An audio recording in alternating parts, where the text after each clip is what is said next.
welcome to the Rudy Reyes Show. This is Rudy Reyes. Gosh, that was abrupt.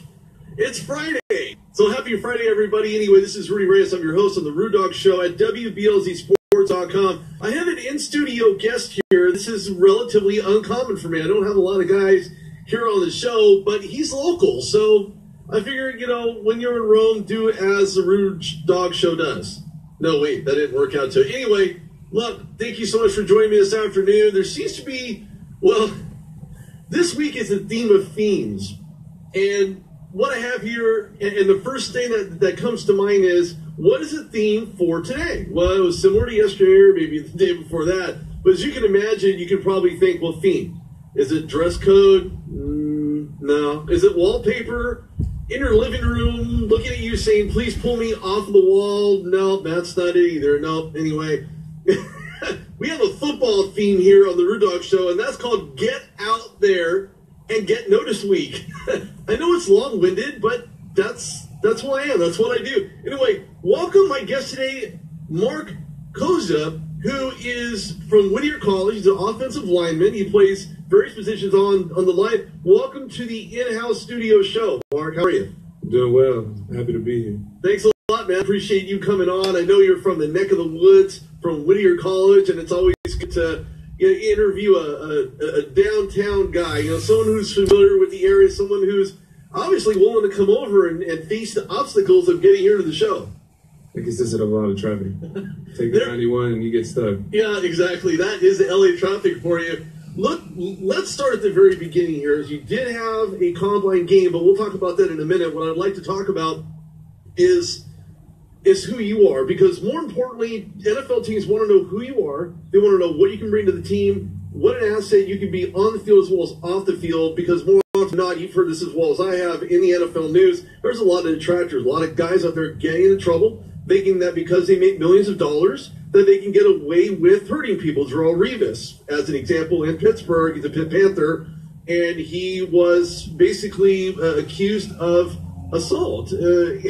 That's bad enough as it is. And then you have Trent Richardson, former running back for the Browns, and some other teams, respectfully, also got into trouble for domestic violence. So you really, it's kind of a theme here. And I know that when you talk about the types of issues that are going on in the NFL right now, any division, NCAA, whether it's 1, 2, or 3, JUCO, take your pick, are more hungered by the fact that getting a shot in the NFL is not something that you get every day, much less in your lifetime. And sometimes NFLers don't acquire that existential, for lack of a better term, Lombardi, a ring, power, championships, things of that nature. So you go through all that work in college, all that work in the NFL to come up empty-handed.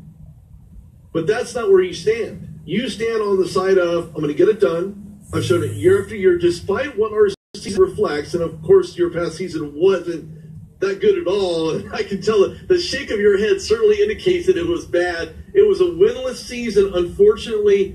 But let's not focus on that. Let's talk about the types of opportunities that were created from playing, whether it's a winless season or if you won out on your season. Clearly, the mindset is different, which say from not only being a winless season, you can reflect on that and say, well, this is what I did. Can we focus on what I did? You did an outstanding job on that offensive line. What was it about? Because you've done so well personally, but as a team, it didn't quite pan out as you wanted it to. What were your thoughts about that season, and where did you come from in relation to your mindset once you received those invites? Well, the season overall, we had a brand new coaching staff, and of course it's tough no matter what division you play in, no matter where you play at, to get a new staff in and get the team to click right away. We lost a lot of guys just due to financial situations. Just some of the guys just didn't want to play, and they just weren't adapt to the change. They didn't want to go through the change. And the guys that did stick around, it was about 30 of us, and it's hard to do spring ball with only 30 upperclassmen. And half the time we wouldn't be able to do team just because there wasn't enough.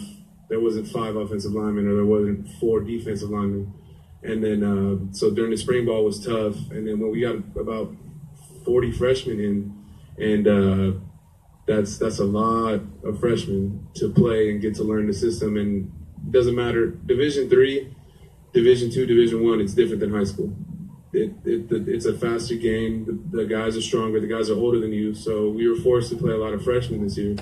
And we were in a lot of games. But comes with growing pains as freshmen. And, hit about first half, we're in it, keeping up. It was 14-14 at half, most of the games. Third quarter hit, and just something, it went wrong. It went downhill. And it was like that. That was a theme for almost every game. And it's just tough because some of the freshmen were just confused on why it was happening. I mean, I was confused on why it was happening. We practiced it. In practice, we take a 15-minute break to simulate a halftime and then resume practice again, just like a game.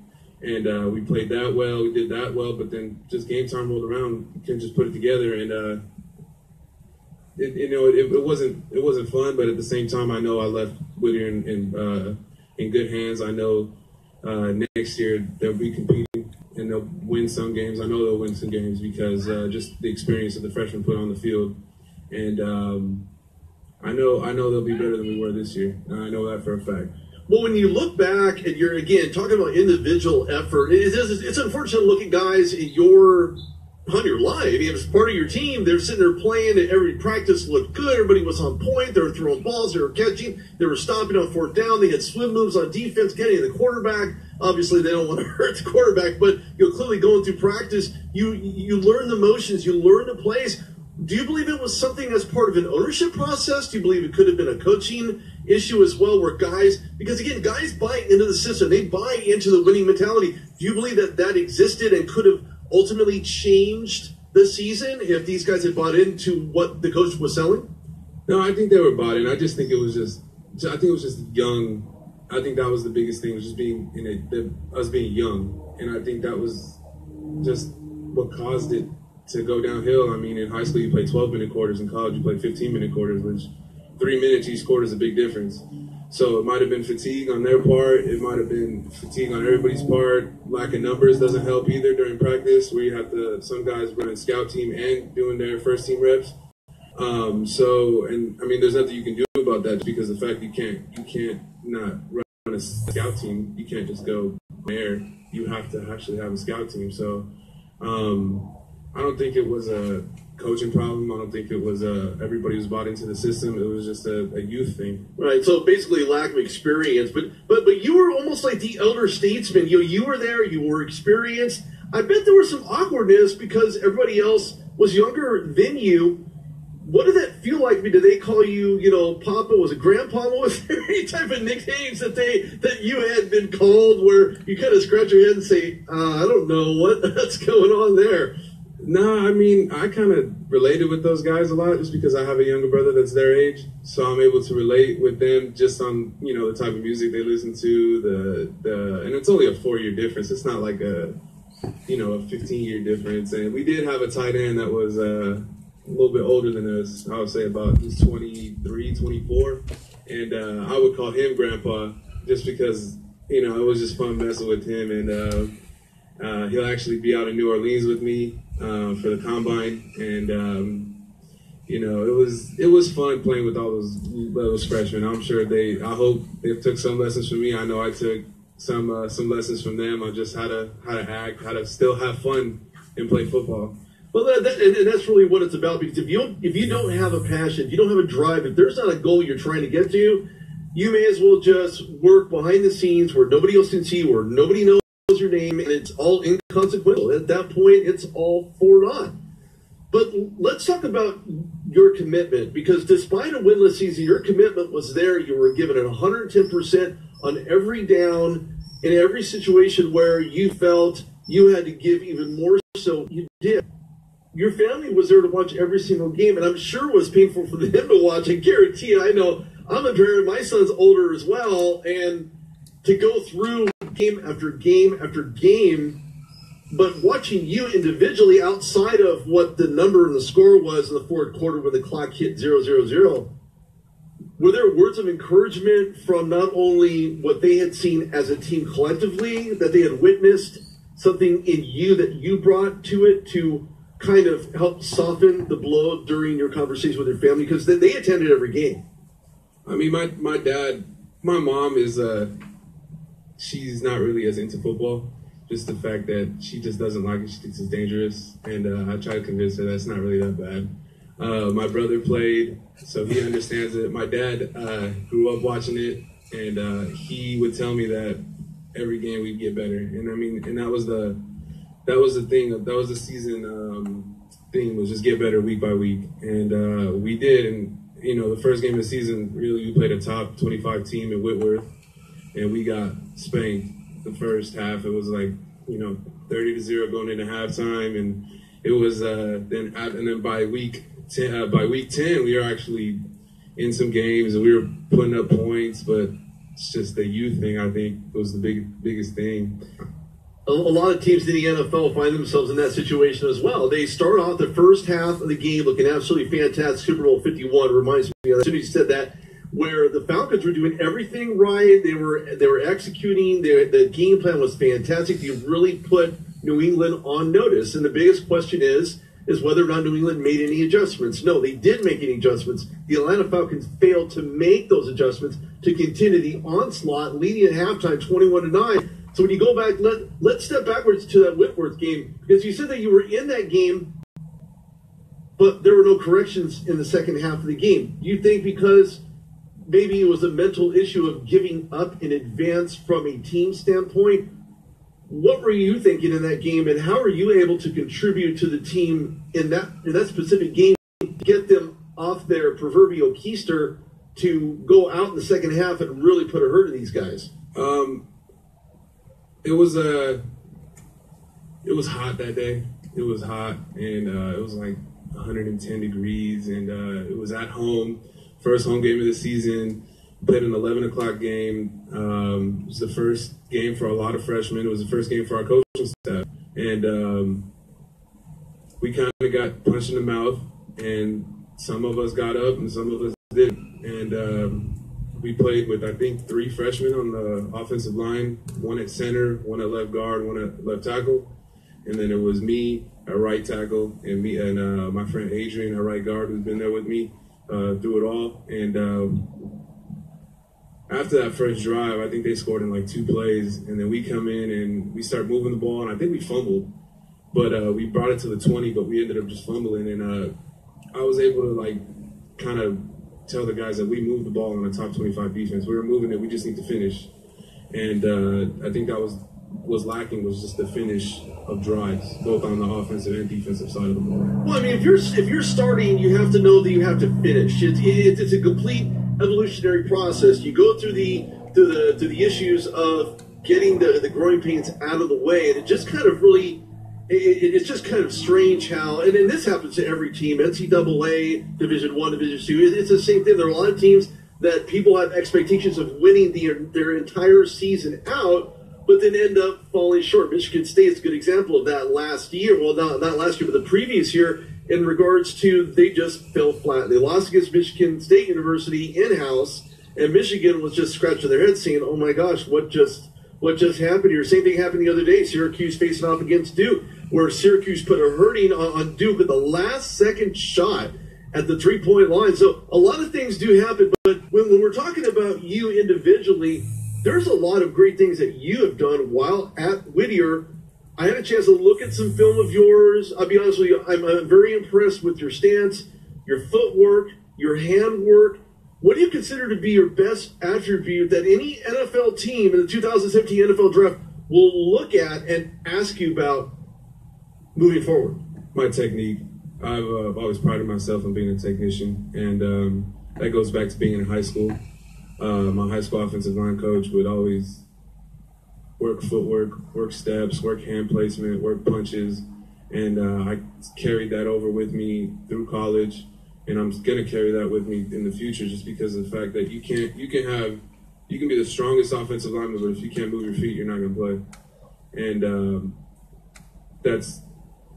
and if you don't punch correctly, if you don't punch on pass pro, you're not going to get anything done. You'll get benched fast. It's probably my technique is what I've always prided myself on. That's probably my biggest strength, my technique and footwork. Because with technique comes footwork. Right, exactly. I had Tunch Ilkin on the show, former Pittsburgh Steeler, now broadcaster for the Steelers. And he was talking about his freshman days where he was working with guys like Mean Joe Green, who said, you know, look, you can do better. You can do better. He's always encouraging him on that. I think that's just Mean Joe Green's style, even though he's a defensive guy, and I had a chance to watch both of their stories. But in talking to Tunch Ilkin, it's really about having a foundation. Part of that foundation is understanding your technique, hand movements, foot placement, the swim moves, being able to block a would-be defender coming in and get after your quarterback, moving accordingly. Tunch Ilkin certainly learned from growing pains early on in the NFL with the Steelers in regards to, you know, the coach really benching him and saying, look, you need to do much better here. But again, encouragement plays a very vital role, which you know very well because you encouraged all your freshmen there and some juniors as well in order to get them off a slow start onto the right path. So certainly something that you were committed to. Speaking of commitment, I know some people were afraid of commitment. And you can throw that any way you want. You can spin it any way you want. But your commitment starts from a physicality standpoint because you wake up very early and you get done very late. Your conditioning, you start at everything from lifting to running to all these various types of exercises to keep yourself into an affluent. So that way, by the time you get into the NFL, because I believe you will, once you get into the NFL, then that will already become a mainstay. You'll already have that process. It's just a matter of getting acclimated to the individual system.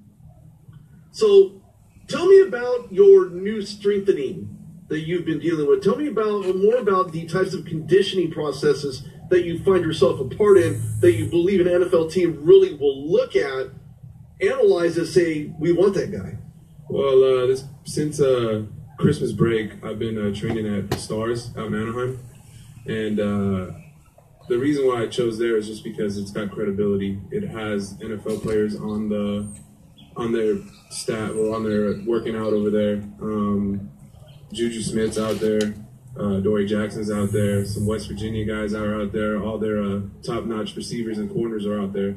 And I wanted to go to a place that had that exposure out there, that people knew about it already. And I knew that if I do end up training at Stars, I would get, one, the right coaching and training, and two, I would get a scout's attention by saying, oh, he's at Stars. I know those guys produce some athletes. So I thought, why not go there? I mean, it was probably one of the best decisions that I've made so far this offseason because I've put on muscle. My 40 time has gone faster. My shuttle time has gone faster. My vertical's gone up. And all those little drills that we have to do at the combine that some people complain, why do offensive linemen have to do them, like run a 40? Because, I mean, why not? I'm going to see how quick you are. All that stuff has really helped me out on the Stars. And they've been giving me little techniques here and there and speed training every Wednesday. And, you know, I love it over there. I love going there. I look forward to it. I love working out with the guys. So, I mean, that was probably one of the best things that I've done this offseason so far. Well, you know, you can pick up a lot of things from a lot of different guys in various positions, regardless whether they're wide receivers or tight ends or defensive linemen, or maybe even secondary guys, maybe TVs or safeties. But one thing you can certainly, and rest assured that this is just the beginning for you. There's a lot of things that you'll learn as a part of what other people show you. And they're not always going to be the same, but to take all that information, the different types of footwork, different type of formation, you know, making sure that you open up those gaps and seams for the running backs and maybe even put you on the outside and all else fails, maybe even like a halfback situation, depends on the formation call. But you're going to get a lot of different types of looks. What types of scouts, speaking of looks, what types of scouts have been eyeballing what you've been up to enough to offer you an opportunity to play in a combine game? Well, I was talking to my agent, JR, and he was telling me that he had reached out to the Chargers, the Seahawks, and the Patriots, and they've all said that they were going to monitor closely in the combine out in New Orleans, that they're probably going to send somebody out. And, you know, so far those are the only three teams I know he's been working his butt off to get my name out there, because being at a D3 is, I wouldn't say it's a disadvantage, but it's just harder to get your name out there. Everybody knows about the Ohio States, the Michigans, the USCs, UCLA. Everybody knows about those guys. But it's the guys at the lower levels, D2, D3, NAIA, that some of the teams end up finding that diamond in the rough, so to speak. And I feel like I am one of those guys, and I'm just waiting for that opportunity. I think the opportunity will come. I've interviewed a lot of guys. Pierre Desir plays for the Browns. Jeff Dennis plays for the Packers. Both came from D2 schools. So there's no way to predetermine or for somebody to have a preconceived notion stating that you're not going to get to that next level, that there is no way possible. Now, you're right. 20 guys from the D2, D3 level get into the NFL. That's a very small margin, but you have to separate yourself. I think that you've done that. I believe that based on not only this conversation, but looking at film, looking at the types of things you've been doing, looking at the year that you've had, not only this year, but years previous while at Whittier College, certainly would suggest, look, GMs, coaches, don't sit on the couch on this one, coaches in all positions, especially, offensive line coaches, you can't sleep on this guy. Offensive coordinators, look at this guy. He is solid. He will be there from the beginning to the end. He will probably be the last one to leave the room, and he's probably the last one to leave the field as well. So if you're sleeping on Mark Kozhaya, I honestly tell you that you are missing out on a guy who can certainly be a solid contributor, not only on the field, off the field, and maybe in the community for which he has the pleasure of being a part of in an NFL team this year. Now, you're basically, speaking of time and commitment, you're about 25 minutes away, roughly, because I know where Downey is and I know where Whittier is, and those two can be close at times. It's traffic, 91 and all that. Okay. Waking up early isn't always what people want to do. Lord knows I don't like to wake up early, but if I had to, like anybody else, I will. And that's something that you've done as well. You've committed to waking up early, getting your workout on, but you're committed to the grind. And something needs to be said for that. Something needs to be said for those guys like yourself who are in Division III level, who are committed to working hard, to showcasing their talents throughout despite a winless year. And I interview guys all the time saying, well, I just want a shot in the NFL, and it's easier said than done. But I'll tell you this much, again, after talking to you, after discussing these things with you, I think that you're certainly on the right track. I know, look, scouts, you need to be there in New Orleans. Is it March 11th. March 11th. Okay, so it's shortly after the regional in Indianapolis actually does expire. So go down, check out Mark. He's ready to go. He's going to show you what he's got. Mark, where can everybody find you? Where can they interact with you on, especially in following you this journey getting into the NFL? Well, I have a Twitter and I have an Instagram, both the same. Mark Kozhaya, MarkKozhaya 75. And if you ever want to see something, want to see my workouts, want to see how I'm doing, you guys follow me on there. I normally will follow back. And I think, if you want to see how it is in New Orleans too, I know they got some great food down there. I'm excited to go back. I went there in the summer and I love the food there. And, offensive linemen love to eat. So, I'll have some fun out there too. Yeah, exactly. I've never been in Nolan's, as they like to call it down there, Nolan's. But look, this guy's played against some of the best talent, ACC, Big 12, Big 10, Pac-12, SEC. Look at Mark Kozhaya. Why? Because he's a talent. He's a high character guy. He's a high impact guy. He's a committed guy. NFL teams like that. They know it. Some of the scouting from the NFL teams aren't exactly the best. They don't do their homework. But look, his information is out there. So contact his agent, share a record, find out exactly more about him. Ask for a personal workout. I'm sure they're more than willing to accommodate that in order to give him an opportunity to get into the NFL, because I believe that he will have not only the ability to showcase what he can do, but he has earned an opportunity to get to that point. Anyway, hey, Mark, thanks a lot, man. I appreciate you coming on the show. Stopping by, in-studio guest. Again, a rarity here on the Rude Dog Show. So thanks for coming on. Thank you for having me. Not a problem. Ladies and gentlemen, if you are not looking, you are not listening, you're missing out on the Rude Dog Show with Mark, offensive lineman out of Whittier College. Don't let the name fool you, because he certainly won't. He should be on an NFL field near you sometime in 2018, undrafted or not. Mark's ready to go because it doesn't matter. With that said, got to go to a commercial break. This is Rudy Reyes on the Rude Dog Show on WBLZSports.com. This is the sheet. Gets me all revved up. My face is now red. My ears are just freaking boiling. He's so raw. He's so raw. Scott hates it.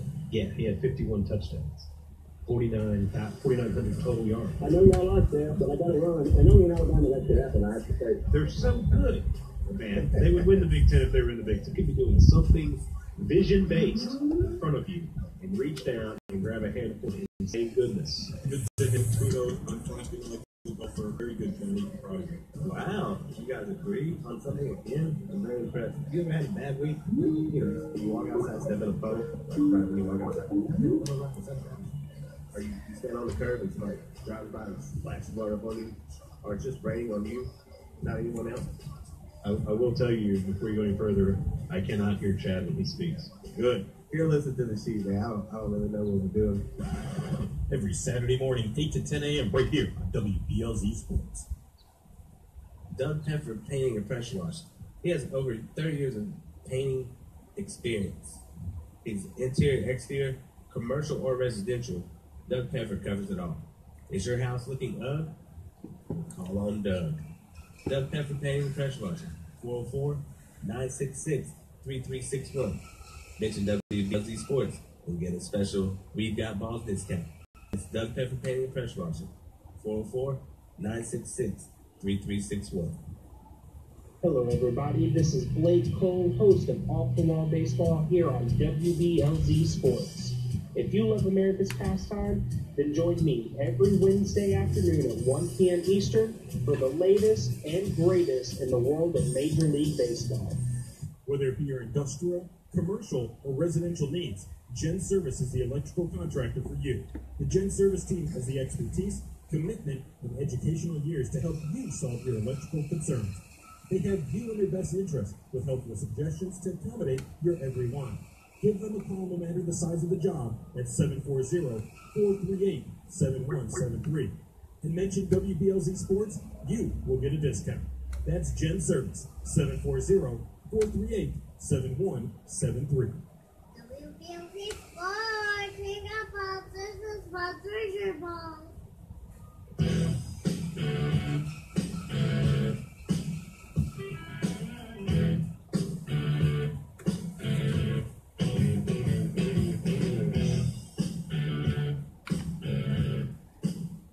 Hey, welcome back to the Rude Dog Show. This is Rudy Reyes, and you're wondering, where is your headset? Well, I'm leaving it off for the moment. I had a 30-minute pre-recorded conversation with Mark Kozhaya, who is absolutely fantastic, on his way to New Orleans March 11th to basically put everything together to get his NFL career started and kicked off on the right foot. Of course, this is Rudy Reyes of the Rude Dog Show on WBLZSports.com. Make sure you download both Google and iTunes apps. Both of those are on the RudeDogShow.com on the face of the website, as well as just Google it or go to iTunes and download the app. It's free for all these wonderful listeners. Thanks for tuning in. This is Rudy Reyes. I have two special guests here on the show. First and foremost, I want to introduce a very solid tight end. You guys out in Texas, you know who I'm talking about. It's Tyler Scalzi, 6'4", 225. Tyler, thanks for coming on the show. That's the best accent I have. Sorry. That's all I have. No worries. Thanks for coming. Nope. It's a quick correction on that. It's a 250 more so than a 225. Oh, okay. Okay. Well, note to self. So you're actually a 250. Okay, well, fair enough. Look, everybody wants a relatively larger tight end. Most of them will find themselves anywhere between 245 to 250. So you fall within a perfect range that clearly everybody needs to look at. Everybody needs to follow on Facebook Live as well. So tune in, check it out. I'm live. And then, of course, a new guest to the show I really haven't had the pleasure of talking to until now, the Inside Blitz on Twitter at @TheInside_Blitz. Welcome to the Rude Dog Show. Thank you for having me. Not a problem. Thanks for coming on. Look, we have Tyler on the show. Look, Tyler, we had spoken before the show, and just came back from Texas. I met a lot of fantastic guys, including Tony Dorsett, and to name a few, of course, Del Harris, former coach for the Lakers, now works for the New Orleans Pelicans, at a Dream Ball out in downtown Dallas. I don't think people get to downtown Dallas as much because it's so far spread out. But you're from Flower Mound, Texas. Okay, this is going to be an interesting question. Why do they call it Flower Mound, Texas? You know, believe it or not, there's actually a cute mound of flowers in the middle of the town, and I'm got to imagine that's where it got its name, even though the flowers are kind of year to year at this point. But that's the reason I can give you. There is a legitimate mound of flowers there to justify the name. Well, good. Now we're on to something. Smelling like roses or flowers. Mm-hmm. Well, anyway, look, you're entering the NFL smelling like roses because of a solid season you had and many other seasons at Texas Tech. A very sought-after guy by a lot of teams right now. Let's kind of start at the beginning here. When there are opportunities that have presented themselves for you, Tyler, you don't waste those opportunities. You actually take the initiative to find a way to not only expand on those opportunities, but an opportunist, because that's who you are. You want to get into the NFL. You have the talent to get into the NFL. What opportunities have you been presented thus far where you find yourself getting closer and closer to realizing your dream and getting drafted by an NFL team this coming March?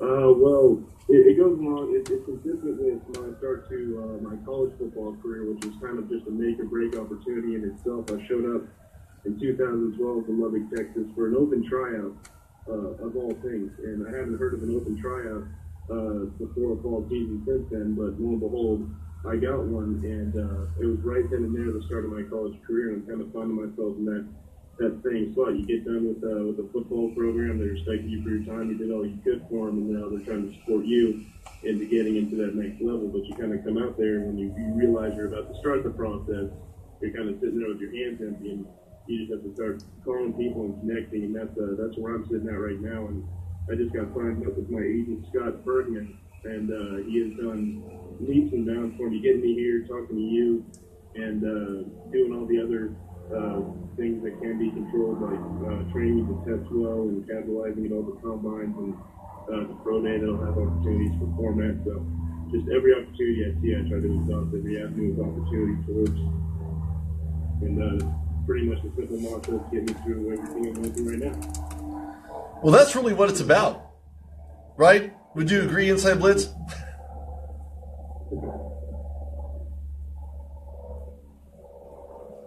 Did you have a question for Tyler? Tyler, just a quick question for you. This is Stephen from the Inside Blitz. How do you prepare going into the NFL Combine?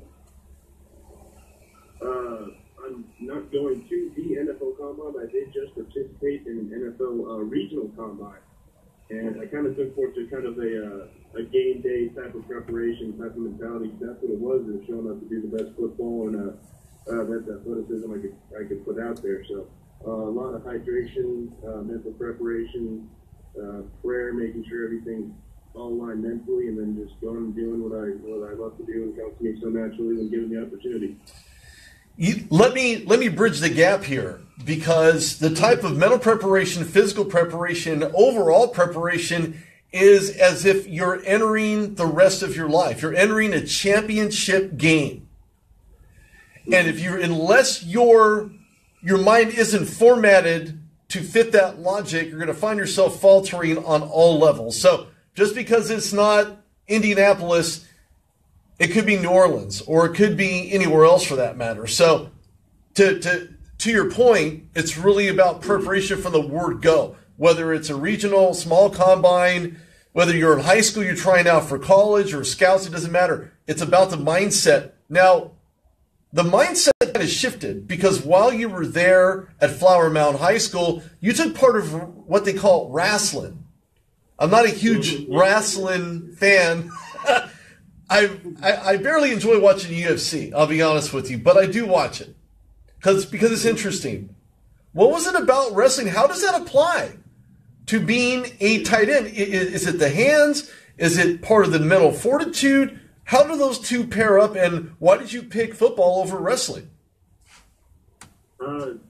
Wrestling did prepare me just way more in every facet of the game of football than I could have ever asked it for. I could go on and on about how the low center of gravity, the technique, the using the other people's actions against them correlates onto the field. But the biggest facet that I brought from wrestling into football, and what I think just makes wrestling in every form of man-to-man combat so such a traditional type of event. It's just it's man versus man. It's the most neutral competition that can be done on this earth. One man versus another, certain set of rules. There's only one winner. You can transfer parts of it from wrestling to football because obviously it's going from a single man out there by yourself to working with 10 other guys at the same time. But just being able to be in a neutral playing field, you versus one other person, one other opponent, no one else to blame, it really helps you kind of take an accountability oriented mindset just in every competition you partake in once you've been in a wrestling program or taking that lifestyle on.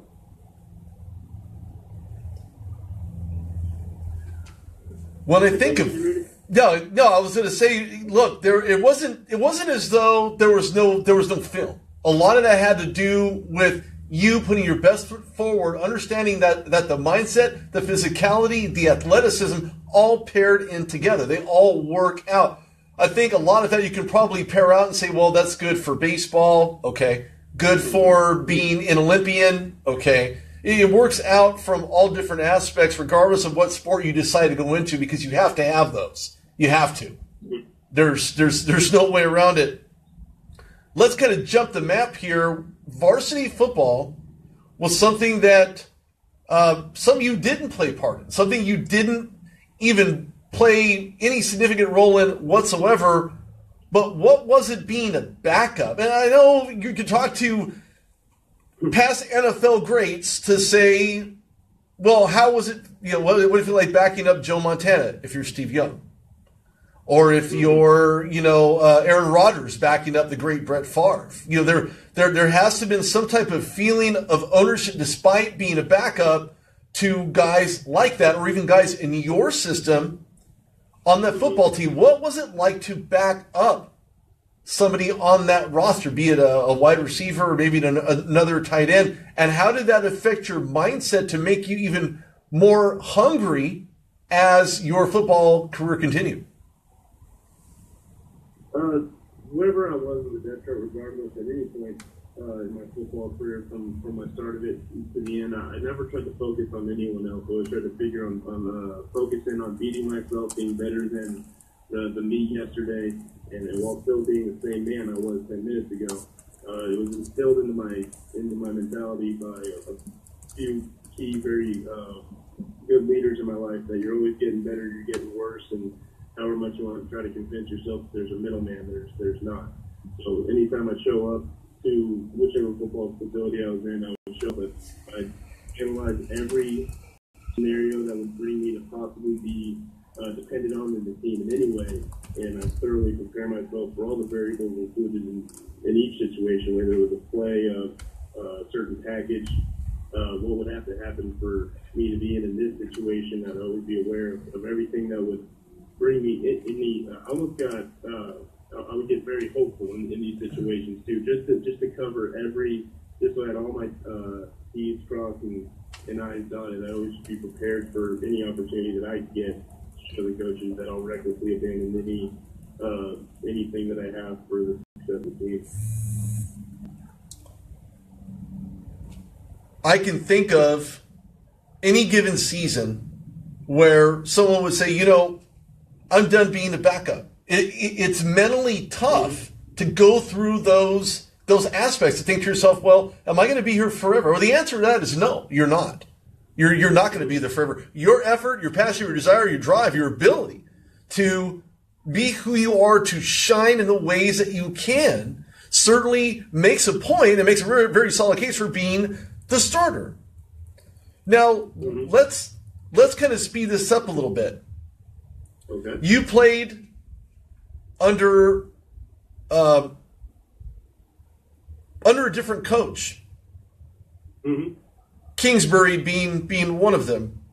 And your redshirt season was 2013, and it was your first game, Kingsbury, being the Texas Tech head coach, it was against Stephen Austin.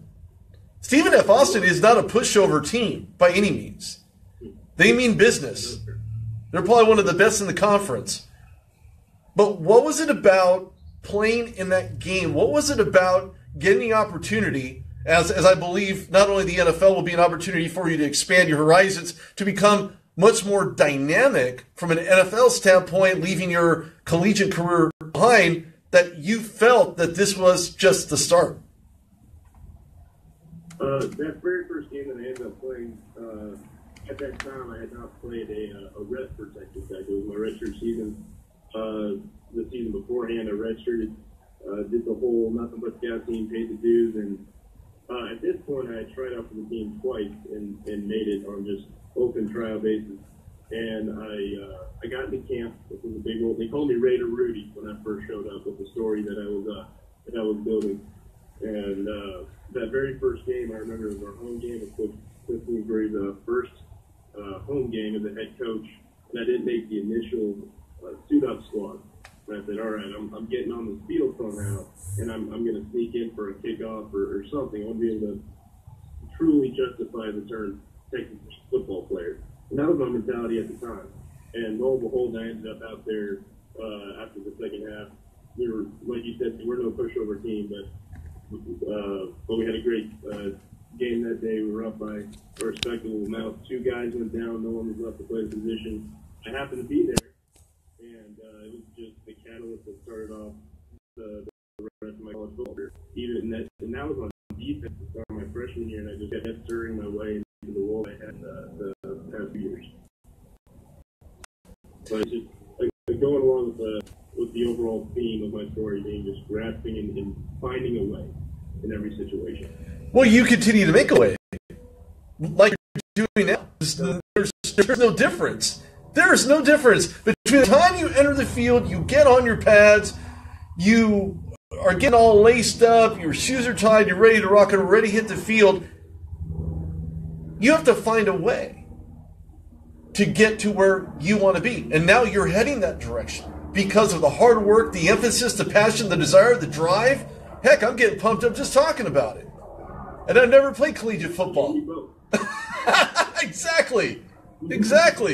Your impact not only was seen from a personal perspective on yourself and where you were headed, but it also made an impact on the team and the guys that were surrounding you. They felt that. They sensed it. They grasped at it. Almost in an emulation type situation. Now, you've done some running back action. You were on the defensive line action. You were trying to find a way, again, finding a way. That seems to be the theme here today. Anyway, download the app today, and you can change it by listening today. You can change your mindset by listening to Tyler Scalzi. Just throwing that out there. Download it. It's on Google, iTunes. This is Rudy Reyes. Facebook Live on The Rudy Reyes Show at WBLZsports.com. You wanted to help the team improve. But the only way you can do it is by contributing in any way you knew how. It's been ongoing. Now you find yourself in a situation where all the hard work, all the changing plays that you've been a part of, all the changes you've made in yourself are now being seen and noticed by others. The change is not something that just occurs overnight. Nobody just wakes up all of a sudden and says, I'm a changed man. No, it doesn't work that way. It doesn't work that way. But you've done so much, so often, that coaches see it, players see it, and you just continue to help inspire other people because of what you bring, because of who you are. It would be very odd to see an NFL team not grab you. Look, coaches, scouts, general managers, fans. If you're not a fan of Tyler Scalzi, you should be ashamed of yourself, because after listening to this, I'm a fan. I'm a fan. I'm just being honest. I call it like it is. That's what we do here on the Rude Dog Show. I believe you're going to make it. Other people that you. That's right. You make it about other people. Making it about other people goes along with the thing. It's about change. You change your mindset, you can change the outcome. You can change the way the direction of your life is headed to. Scalzi can certainly admit to that one. My past guest, Mark Kozhaya, can do the same thing. So his team was bad. Who isn't on a bad team? Starting collegiately, high school, NCAA Division I, NFL. It doesn't matter. What matters is what you bring to your game, what you can do to be a game changer, and that's what Tyler Scalzi brings. Okay, so now let's kind of fast forward here. You're headed into the 2017 NFL Draft. What does that mean to you? It means generically it means everything, and I cannot back that word up enough. Everything that I've done in the past 8 years of my life has had some facet of football taken into consideration for it. Once you fall in love with football, it's just an undying passion to make the most out of it that you possibly can, and the most out of that is the NFL. It's the epitome of the dream that everyone has, and to be able to chase this up, to have the base I do to chase this dream is a huge blessing. But I see it going along with just the seizing every opportunity I can. I say that NFL's the greatest of the great of football, the epitome of everyone's dream of football. I see it also that same concept, but with opportunity. I see that this is the biggest opportunity in my life up till this point, and that is saying a lot for anybody's living. But I'm sitting here in my situation, seeing the NFL and just having an inconceivably large opportunity, especially considering the positions I've been in the past, to be able to sit here and say out loud that I am relentlessly abandoning everything I have towards getting drafted in the 2017 NFL football draft or NFL draft is just it sets me back every time I say it out loud, and I do that as few times I can to keep myself humble, but every time I do, I need to find the closest gym because it keeps setting back in that the NFL is right there, and that's what I'm trying to. You're always telling yourself, and that's what I'm and that's what I'm arranging everything to sell myself towards. Well, you sold me. If this is a seller's market, I'm sold. If I was at an auction and Tyler Scalzi was being auctioned off to get into the NFL, I'm sold. I think they should change your name from Ray to Rudy. Of course, that's my first name, Rudy. But they should call you Carpe Diem Scalzi because that's what you're doing. I'll take that. It's the worst nickname. Oh, we won't even go there about nicknames. I got a few I can't repeat on air.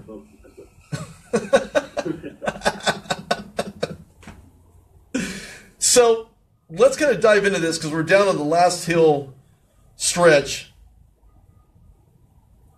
You're not only a contributor on the field, but you're part of the student, where you were part of the student athletic advisory committee.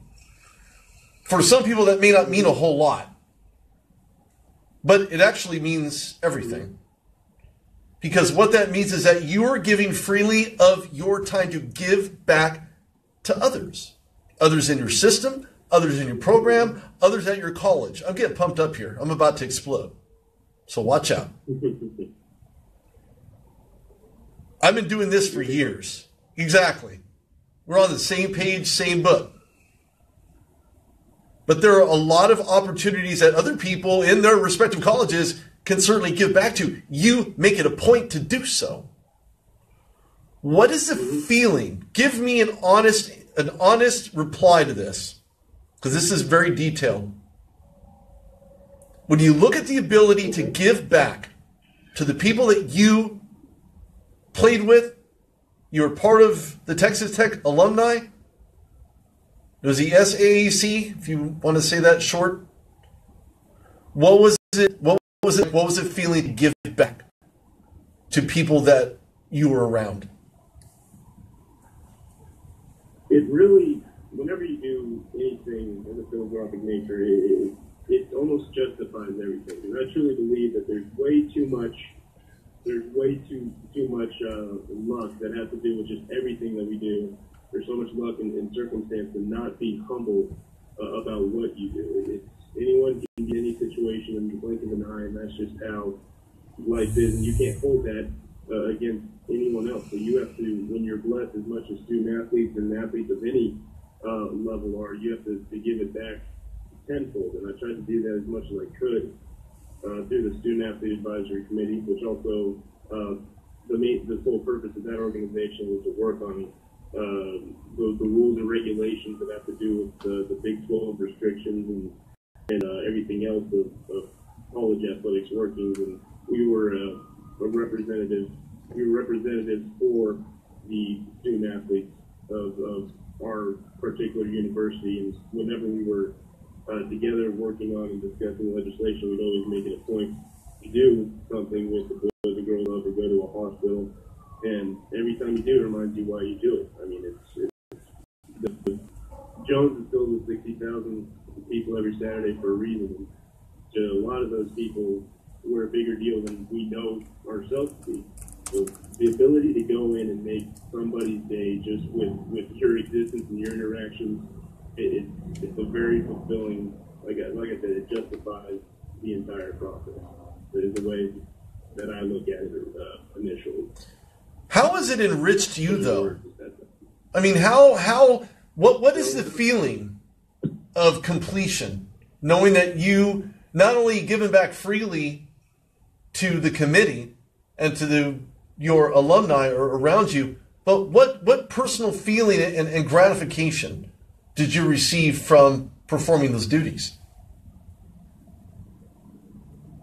Well, everything that's ever been done was a opportunity either made or given to them. So everything we've done, especially with Texas Tech being a part of our name, part of our title, we carry that everywhere we go. So, and that's what Texas Tech was doing. They were giving me opportunity after opportunity after opportunity. So being able to pay that back and the complete feeling, you're very proud of yourself whenever you do all these different athletic accomplishments, whenever you set a goal in whatever sport you're trying to do, but it's fully completed whenever you've given it to someone else at the end. To know that everything that you're doing is for good, because everyone's doing what they're doing for some reason, good or bad or indifferent. So to be able to at the end of the day, go, I'm motivated by being able to do this. This is why I'm here. This is why I'm blessed with all these things, and trying to spread the blessings as much as you possibly can to those less fortunate is where you really just start to come into why you're so passionate about what you do. You're passionate. You're very passionate. It's a good word. Sure. When I think about passion, everybody says, well, I'm passionate about this, I'm passionate about that. But when you're passionate about anything, regardless of what it is, you put your best foot forward. From a character standpoint, you put your best character forward. When you're trying to get into the NFL, look, this is a not-for-long league. This is a no-free lunch league. Or some people like to call it a no-fun league. Take your pick. Mm-hmm. But when you put all of those dynamics together, when you're able to complete all those components and taking it to the next level, the next stage of your life, of your career, I think you have it. Mm-hmm. I believe you have it. I believe an NFL team would be, you're welcome. I believe an NFL team will want you. I would always tell the younger guys that I was playing with, and I said this so much that it became second nature. I said, I'm the same man I was 10 minutes ago. Good, bad, whatever the circumstances, I always tried to make sure that I was Tyler Scalzi, nothing else entangled, and then whatever I did after that was what Tyler Scalzi was doing. I always made sure that my character, I always took in all accounts of what people would think of my character, and that I meant as well as I could in the production for Texas Tech football. Because at the end of the day, that's what you are. You are your identity. You're the name that you have on this planet, and I take pride in mine in trying to keep it as good character oriented as I can in whatever activity my life brings me. And that's where you're at. Let's go this by the numbers. And numbers schmumbers, but numbers are important. They really are. They are. So 2016, you appeared in 10 games during your final season as a Texas Tech Red Raider. Yes, sir. You saw action either as a tight end or fullback. In various special team roles, you played in 12 games, mainly on special teams. You have done it all. And I can continue seeing you do more. So, look, you're welcome. Again, GMs, coaches, scouts, check out Tyler Carpe Diem Scalzi. Because he will surprise you, he will shock you, but best of all, he will appease you. And you will want him on your team. I have to get going. My time is up. Tyler, thank you so much, man. If there's anything I can do for you, please let me know. Likewise, Rudy. Thank you for having me. Absolutely. Thank you very much. And thank you, Inside Blitz, for joining me. Thank you for having me. Not a problem. Thanks, guys. Hey, again, tune in next week. I have no show tomorrow. I know. Dry your eyes. It's okay. It's okay. Tune in next week. This is Rudy Reyes on the Rude Dog Show at WBLZSports.com. Make sure you download the app because the show will be on again.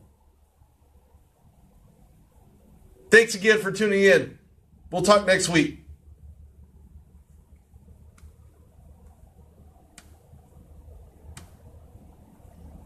Hey, thanks, guys. Thank you for having me. Tyler, we'll talk offline in give me about 30. Good luck to you, Tyler. Thanks, guys. We'll talk soon.